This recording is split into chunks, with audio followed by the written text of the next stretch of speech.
இன்னைக்கு நான் போடுற வார்த்தையாரன்னு சொல்லி வெறிகொண்டு செஸ்டே தான் 6 பேஸ் வச்சே ஆகுறேன், மாற்றுக்கிறதே இல்ல. இது ஒரு குட்டி வீடியோ தான், டக்குன்னு சொல்லி டக்குன்னு ஓடிடுறேன். அதுக்கு முன்னாடி இது நான் 6 பேஸ் வைக்க போறேன் எபிசோட் 79 வீடியோ பாக்குறீங்களா? உங்க வீட்டு பிள்ளை நடிச்ச ஒரு ஃபாலோ தட்டிட்டு போயிருங்க. இன்னைக்கு வழக்கத்துக்கு மேல வெள்ளனாவே எந்திரிச்சாச்சு. சரி ஓகே, ஒரு 5 கிலோமீட்டர் ரன்னிங் போலாம் சொல்லி பிளான்.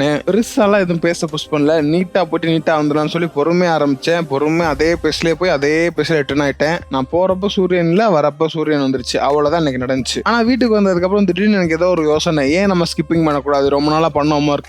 சரி ஓகே யோசிக்காம போய் ஸ்கிப்பிங் எடுத்துட்டு மாடிக்கு போய் ஸ்கிப்பிங் பண்ண ஆரம்பிச்சிட்டேன் கொஞ்ச நேரம். அப்படியே அதை முடிச்சுட்டு காலை உணவு சேர்த்து முடிச்சுட்டு ஜிம்முக்கு ஜூட்டு விட்டேன். இன்னைக்கு நமக்கு ஜஸ்ட் நல்லா ஹெவியா போட்டேன். இப்பதான் வெயிட் எல்லாம் செட் ஆயிட்டு இருக்கு. முடிஞ்ச அளவுக்கு இந்த மந்த்துக்குள்ள எல்லாம் செட் ஆயிருன்னு நினைக்கிறேன். இப்பதான் கொஞ்சம் ஃபார்ம் எல்லாம் கரெக்ட் பண்ணிட்டு இருக்கேன். கொஞ்சம் வெயிட் எல்லாம் ஹெவியா தூக்க முடியுது. அப்படி இப்படி கொஞ்சம் வந்துட்டே இருக்கு. பாப்போம் என்ன ஆகுதுன்னு. அப்படியே வீட்டுக்கு வந்து ஃப்ரெஷ் ஆயிட்டு மதிய சாப்பாடு கையோட சேர்ந்து முடிச்சாச்சு. அதை முடிச்சுட்டு அடுத்தது என்ன, எடிட்டிங் வேலை தான். கொஞ்ச நேரம் உட்காந்து எடிட்டிங் வேலை அங்கங்க பாத்துட்டு இருந்தேன். எல்லாத்தையும் முடிஞ்சதுக்கு அப்புறம் அதெல்லாம் முடி வச்சுட்டு சரி ஓகே ஸ்கிப்பிங் பண்ணலாம் மறுபடியும் சொல்லி முடிவு எடுத்தேன். ஸ்கிப்பிங் தான் எனக்கு இருக்கிறதுல ரொம்ப பிடிச்சது. நான் என்னோட வெயிட் லாஸ் ஜேர்னி ஆரம்பிச்சதே ஸ்கிப்பிங்ல தான். அதனால ஒரு மாதிரி நாஸ்டாலஜி அரேஞ்ச் பண்ணிட்டு இருந்தேன். அதை முடிச்சுட்டு சரி ஓகே ஒரு ரன்னிங் போலாம் சொல்லி ஒரு 3 கிலோமீட்டர் ரன்னிங் போயிட்டு வந்தேன். அப்படியே பொறுமையா ஓடிட்டு அப்படியே வீட்டுக்கு ரிட்டர்ன் ஆகி அந்த நாளை அப்படியே முடிச்சிட்டேன். ஸோ நீங்களும் ஏதாச்சும் செய்ய முடிச்சிங்க நண்பர்களே?